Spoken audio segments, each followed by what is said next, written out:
भ्राता भीम, आपके लिए बहुत ही उत्तम खीर बनवाई है।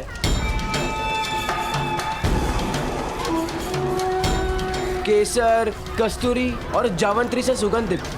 आपको भूख लगे तो अवश्य बता देना।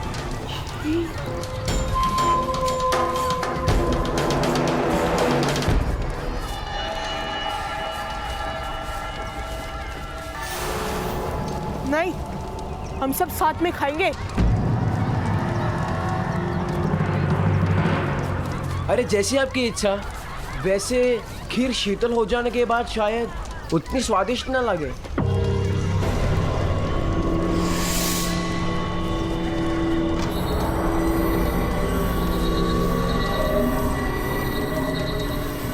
नकुल, सहदेव, चलो खाना खाते। अब इसे कौन खाना खाएगा? हाँ भ्राता भीम, हमें भूख नहीं है। एक दूंगा ना लगा के, भूख लग जाएगी। जेश भ्राता, भ्राता भीम हमें भूख लगा रहे हैं। भीम, यदि तुम्हें भूख लगी हो तो तुम जा सकते हो।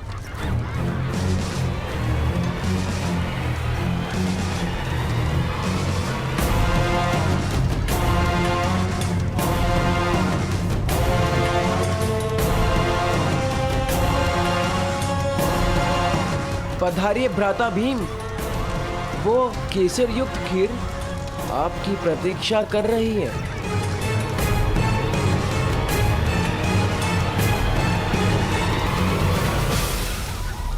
चलिए भ्राता भीम, अनेक पकवान निर्मित करवाए हैं आपके लिए। नहीं, मैं अपने भाइयों के साथ ही भोजन करूंगा।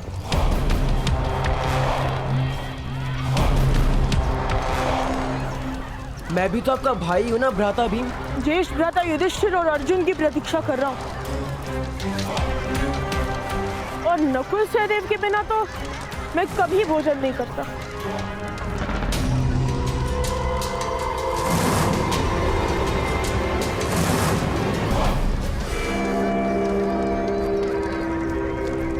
अर्थात आपको मुझ पर विश्वास नहीं। भय है कि मैं आपको मल्ल युद्ध या गदा युद्ध में घसीट लूंगा।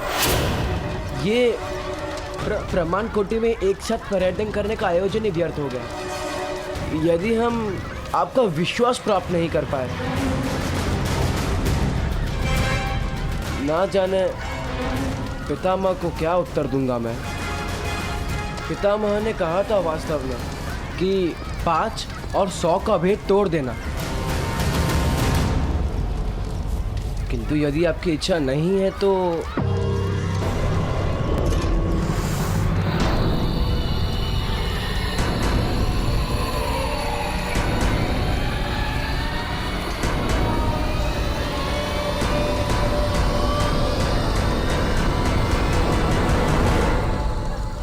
ऐसा नहीं है।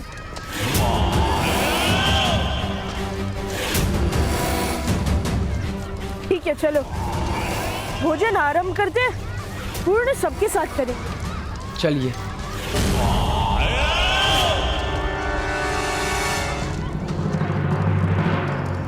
आप मूर्ख हैं राजकुमार, अज्ञानी हैं या कोई खेल खेल रहे हैं? क्या विचार करके आपने धनुष का त्याग किया? शेर पर वार क्यों नहीं किया आपने? यदि आपको कुछ हो जाता तो आपकी माता जीवन भर अश्रु बहाती। नहीं जानते आप? मुझे आपकी धनुर्विद्या पे पूर्ण विश्वास था। क्यों नहीं उठाया आपने धनुष? ये किस प्रकार का प्रश्न है? क्या आप इतना भी नहीं जानते कि ब्राह्मणों और क्षत्रियों को ही केवल शस्त्र उठाने का अधिकार है? मध्य और नीची जाति को शस्त्र उठाने पर दंड प्राप्त होता है। तात्पर्य? वृक्ष की चोटी पर उगा पत्ता सूरज के ताप और वर्षा की मार को पीड़ा कहता है। जड़ों के अंधकार का अनुभव क्या कर पाएगा वो? आप तो स्वयं अपने सुख दुख में इतने व्यस्त रहते हैं कि दूसरों के जीवन का संघर्ष क्या देख पाएंगे आप? मेरे ताऊ का हाथ काट दिया था क्षत्रियों ने राजकुमार।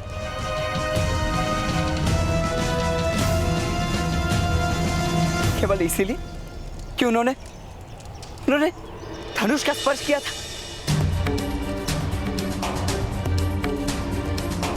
क्या आप मेरा मस्तक कटा देखने की आशा से मुझसे धनुष का स्पर्श करवा रहे थे?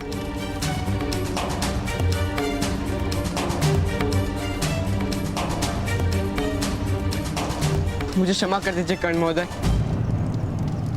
मुझे वास्तव में इस बात का ज्ञान नहीं था। वन में जाति व्यवस्था के विषय में तो ज्ञान प्राप्त किया था कि जाति कर्म पर आधारित है।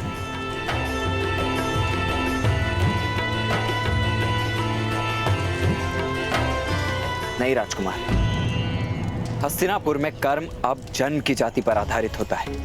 किंतु ये तो अन्याय है। अन्याय ही जीवन का सत्य है राजकुमार।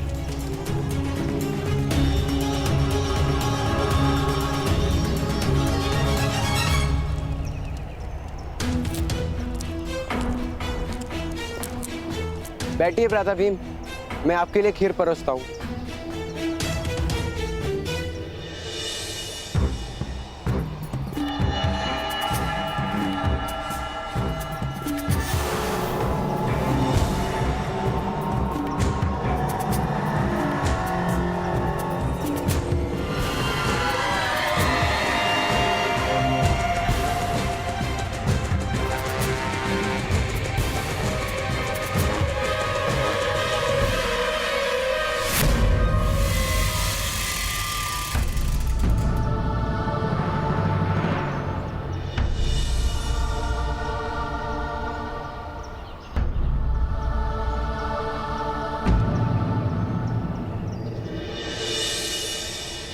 क्या हुआ महारानी? मुझे ऐसा प्रतीत हो रहा है जैसे मेरे पुत्रों के साथ कुछ अनिष्ट हो रहा है।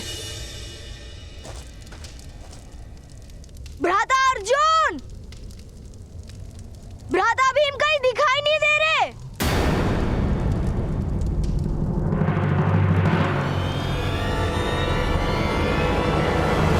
भ्राता भीम, राजकुमार भीम, भ्राता भीम, राधा भीम, राजकुमार भीम, भ्राता भीम, भ्राता भीम, राधा भीम, भीम। भ्राता भीम, भ्राता भीम। भीम और दुर्योधन कहीं नहीं मिले। आप लोग उस ओर देखिए, मैं उस दिशा में जाता हूँ।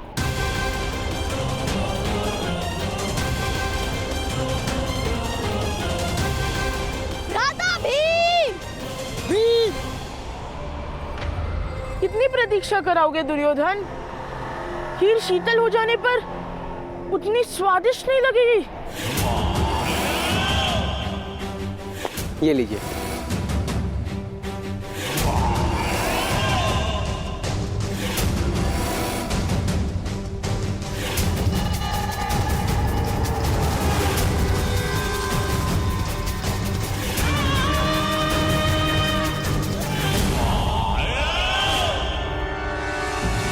किंतु मैंने यदि भोजन आरंभ कर दिया तो दूसरे सब क्या खाएंगे? ये आपके लिए है भ्राता भीम। दूसरों के लिए भोजन की व्यवस्था भी है, आप खाइए।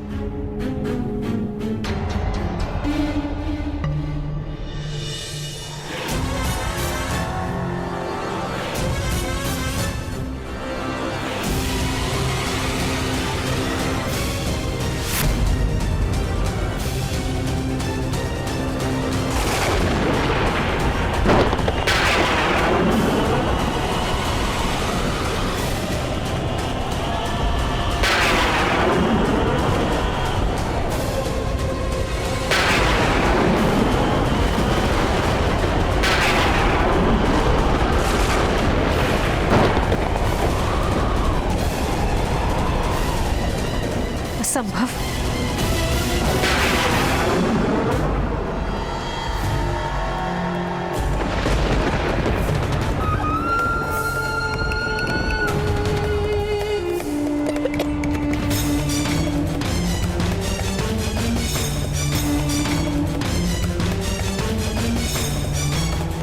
ये विचित्र प्रतीति हो रही है। इस खीर में क्या था? बहुत सारे पदार्थ थे, दूध, शक्कर, तांदूल, जावंत्री, जायफल, केसर, अनेक प्रकार के फल आदि थे।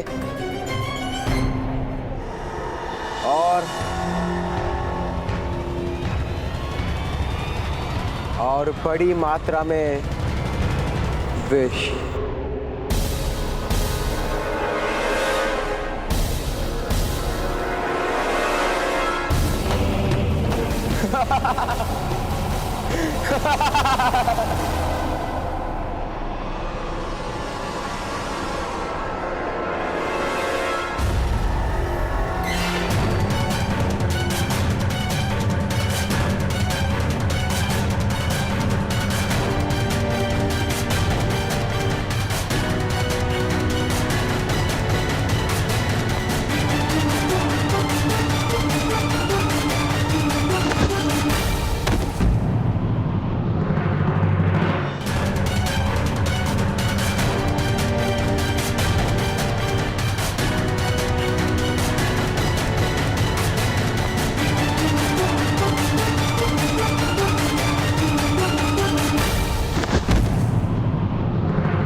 शीघ्रता करो पुत्र, इसे उस जलाशय में डाल दो।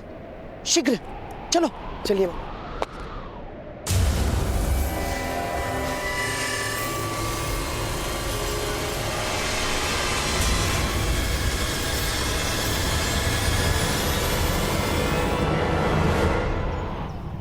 राधा भीम,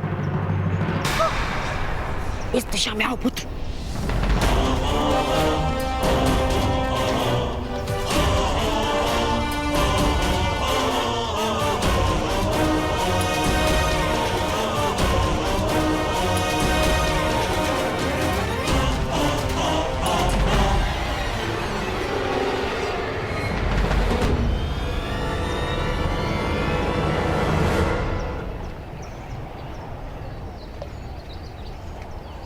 राजकुमार भीम!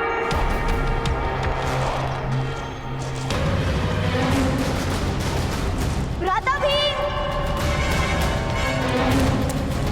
भ्राता भीम! भ्राता भीम! राधा भीम,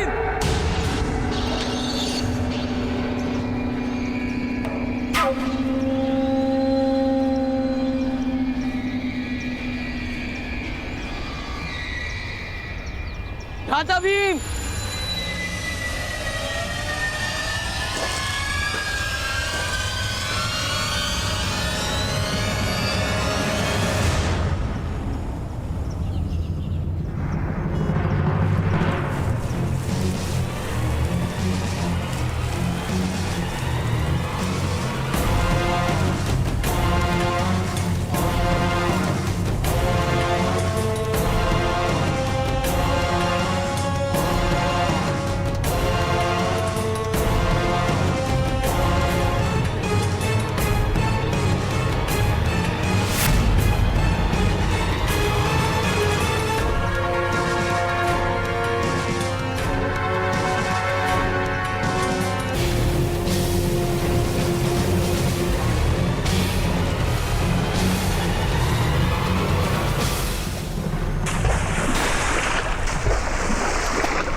राधा भीम, राजकुमार भीम!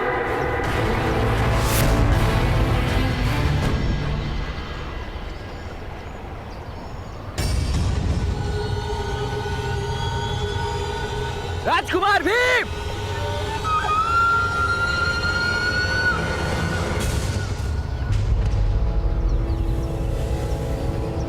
भीम!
समग्र वन में ढूंढ लिया, किंतु भ्राता भीम कहीं नहीं मिले।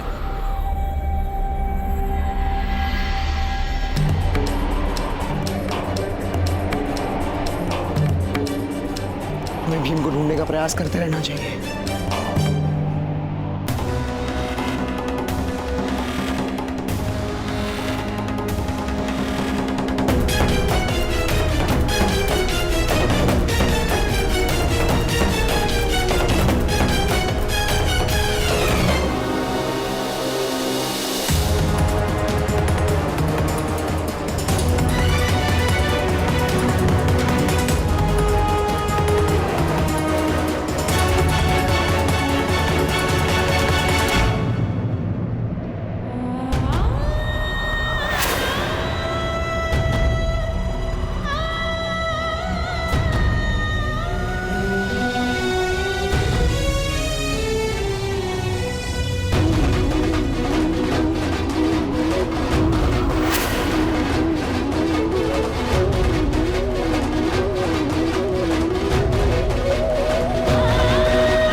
कुछ नहीं हो सकता। वचन दिया था आपने, तो कहाँ है मेरा पुत्र भीम?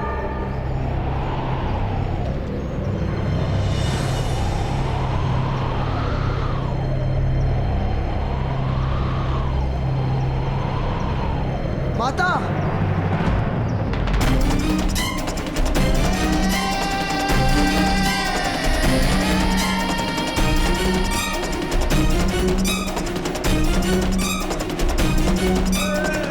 माता, निकट मत आना मेरे। जब तक मेरा पुत्र भीम नहीं आ जाता, कोई मेरे निकट नहीं आएगा। अग्निदेव,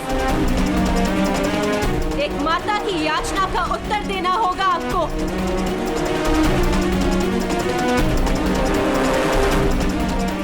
या तो मुझे अपना पुत्र दीजिए, या मुझे मृत्यु दीजिए।